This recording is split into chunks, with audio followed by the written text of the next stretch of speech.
ಈಗ ನೋಡಿ GT ಕೂತಿದ್ದಾರೆ 18 ಪಾಯಿಂಟಲ್ಲಿ, 0.254 ಇವರ ನೆಟ್ ರನ್ ರೇಟ್ ಆಗಿದೆ. ಪಂಜಾಬು ಇವತ್ತು ಆಡ್ತಾ ಇದ್ದಾರೆ, RCB ನಾಳೆ ಆಡ್ತಾ ಇದ್ದಾರೆ, MI ಇವತ್ತು ಆಡ್ತಾ ಇದ್ದಾರೆ.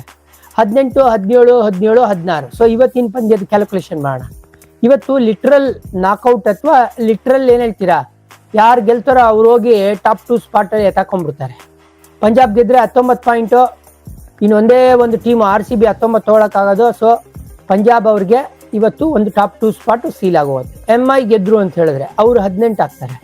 18 ಆಗಿದ್ರು ಜಾನಿ ಸರ್ ಹೆಂಗೆ ಅವ್ರಿಗೆ ಟಾಪ್ ಸ್ಪಾಟ್ ಸೀಲ್ ಆಗೋಗುತ್ತೆ ಅಂತ ಹೇಳಿದ್ರೆ ನೋಡಿ, ಅವ್ರ ನೆಟ್ ರನ್ ರೇಟು ಇರೋದ್ರಲ್ಲಿ ಬೆಸ್ಟ್ 1.292.